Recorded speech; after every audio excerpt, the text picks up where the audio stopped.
Some people spend their entire lives collecting knowledge and never building anything with it. They read the books. They watch the videos. They attend the seminars. They take the courses. They understand the concepts deeply enough to explain them to someone else.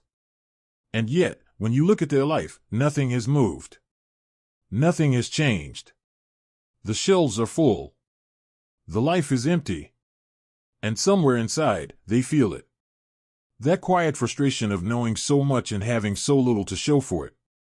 If that lands somewhere in your chest right now, I want you to stay with me. Because what I'm about to tell you is not another thing to learn. It is the one thing that finally makes everything else work. Think about this. At some point in your life, you've probably known exactly what you needed to do. You knew the right habit. You knew the right decision. You understood the problem clearly. And still, you didn't move. You stayed exactly where you were. Maybe for days. Maybe for months. Maybe for years. That space, the space between knowing and doing, that is where most lives quietly disappear. Let me ask you something. Have you ever met someone who could explain success better than almost anyone, but couldn't seem to find it themselves? Someone who could articulate the psychology of discipline, outline the principles of wealth, describe the mindset of high performers with perfect clarity, and yet was still stuck in the same place they were 5 years ago? I want you to think carefully about that person. Because there's a very real chance that person is you. You see, knowledge feels like progress. That's the dangerous part. When you're reading, you feel like you're moving. When you're learning, you feel like you're growing. And technically, you are. But there's a version of growth that never leaves the mind. It never touches the world. It never changes anything real. And that kind of growth, no matter how deep it goes, will never give you the life you're looking for. Here's the truth. The missing link between knowledge and success is not more information. It's not a better strategy. It's not the right mentor or the right opportunity or the right moment. The missing link is identity. Who you believe yourself to be at the deepest level. That invisible thing that determines what you actually do when no one is watching and nothing is forcing you. Because your actions don't follow your knowledge. Your actions follow your identity. And until that changes, nothing else will. There was a young man who spent 3 years studying everything about building a business. He read voraciously. He filled notebooks with ideas and strategies and frameworks. He followed successful entrepreneurs online and absorbed their lessons daily. He was genuinely intelligent, genuinely committed, genuinely hungry. And yet, 3 years later, he hadn't started. Not really. He had a half-built website. A document full of plans. 100 reasons why the timing wasn't quite right yet. When someone finally asked him why he hadn't launched, he said something very revealing. He said, "I just don't feel ready yet." And right there, in that sentence, was the real problem. Not lack of knowledge. A belief about himself. He didn't believe he was the kind of person who could actually do it. He saw himself as someone preparing to become that person. And so he kept preparing. Indefinitely. That is not a story about laziness. That is a story about identity. And it is far more common than most people will ever admit. Now understand this. The way you see yourself determines the ceiling of your life. Not the economy. Not your background. Not your circumstances. Your self-image, the quiet internal story you carry about who you are and what is possible for you, acts like invisible walls around everything you attempt. You can have all the knowledge in the world, and those walls will still hold you back. Because knowledge tells you what to do. Identity determines whether you actually do it. Think about it. Why does someone who understands nutrition deeply still struggle with their eating? Why does someone who knows the principles of financial discipline still spend impulsively? Why does someone who has studied relationships still repeat the same patterns again and again? It is not ignorance. It is identity. Somewhere inside, they still see themselves as the person who struggles with food, or money, or relationships. And behavior follows belief. Always.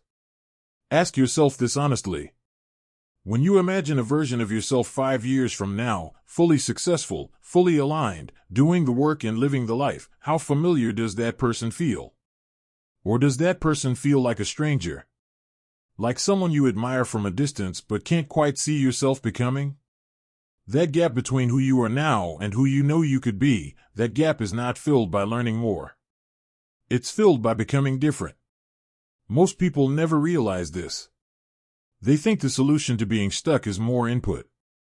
More books, more podcasts, more courses, more advice. And the information is not bad. But when you use information as a way to avoid transformation, it becomes a very sophisticated form of hiding. You tell yourself you're not ready yet because you haven't learned enough yet. But the truth is, you're afraid. Afraid of trying and failing. Afraid of being seen and judged. Afraid of discovering that even with everything you know, you still couldn't make it work. And so you stay in the preparation stage forever, because in preparation you are safe. In preparation, you cannot fail. Here's the truth. Safety is the most expensive thing you will ever choose. I knew a woman once who had spent 7 years working in a job she deeply disliked. She knew she wanted to leave. She had taken courses in her field of interest. She had built skills quietly on the side. By every measure, she was more than capable of making the transition. But every year she found a reason to wait. The economy wasn't right. Her savings weren't enough. The market was uncertain. Her skills needed more development. One conversation with her made everything clear. I asked her, "What do you think will happen if you actually go for it?" And she was quiet for a long moment. Then she said, "I think I'll find out I'm not as capable as I hope." That was it. That was the real barrier. Not knowledge. Not skills. Not external circumstances. The terror of discovering her own limits. And so she hid inside competence without commitment. Inside learning without doing. Inside knowing without becoming. How many years have you spent doing that? Hiding inside preparation? Staying in the learning phase because it's safer than the doing phase? I'm asking honestly, not to judge you, but because that question deserves a real answer. You see, there is a psychological comfort in knowledge that action does not offer. When you know something, you are in control of the outcome in a sense. You can always say you just need to learn a little more. You can always postpone the moment of truth. But when you act, you expose yourself to the reality of results. And results can be brutal. Results do not care how much you know. Results only respond to what you actually do, consistently, over time. And that is where the problem begins for most people. They have separated knowledge from action so completely that they treat them as the same thing. They feel the sensation of learning and call it progress. They feel the satisfaction of understanding and confuse it with growth. But understanding is not growth. Understanding is just the beginning of the conversation.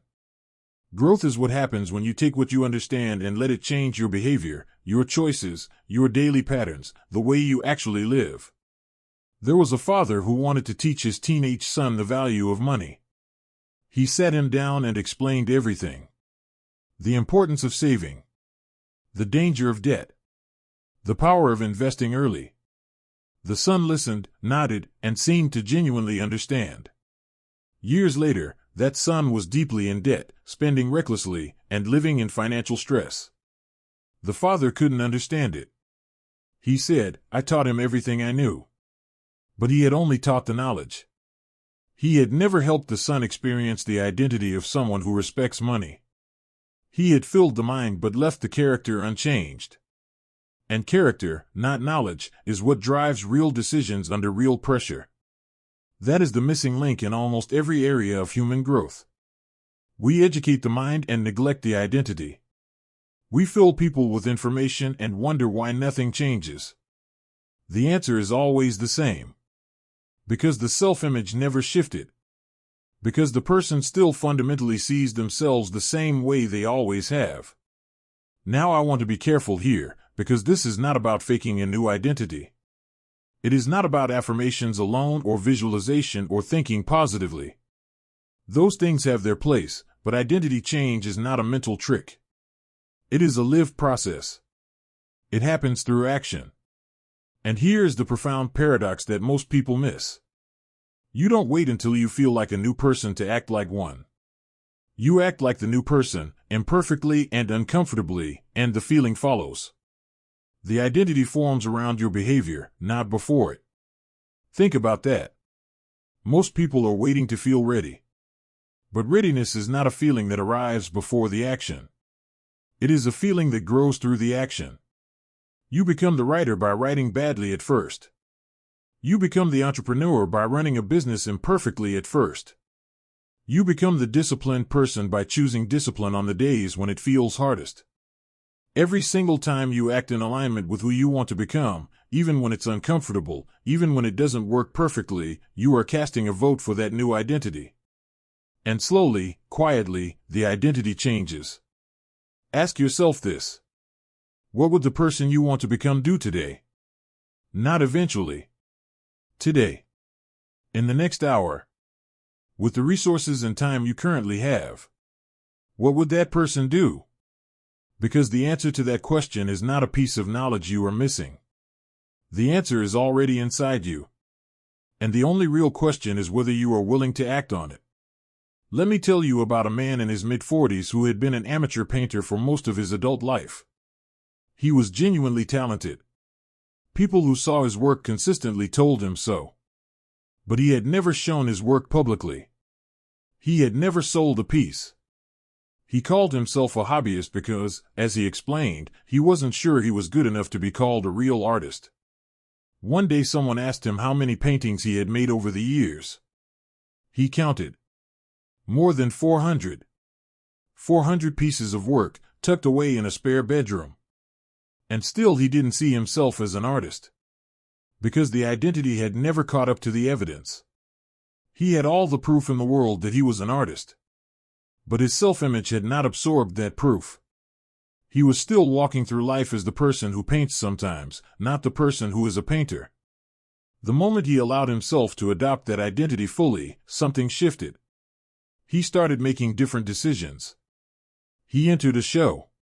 He sold his first piece. Not because he suddenly became more skilled, but because he finally became, in his own mind, the person who does these things. The world responds differently to people who have made a decision about who they are. Here's what I want you to really understand. Knowledge is powerful. Absolutely. It gives you direction. It gives you tools. It shows you what is possible. But knowledge sitting inside a person who doesn't believe they are capable of using it is like a master key locked inside a glass box. It can see the doors. It knows exactly how to open them. But it cannot reach them. The breakthrough comes when you stop treating your knowledge as something you possess and start treating it as something you are. When what you know becomes who you are. When your understanding of discipline isn't just something in your head but something in your hands, in your habits, in your daily choices. That is when knowledge stops being decoration and starts being a life. And I know this is not easy. I know because real identity change requires you to let go of the old story.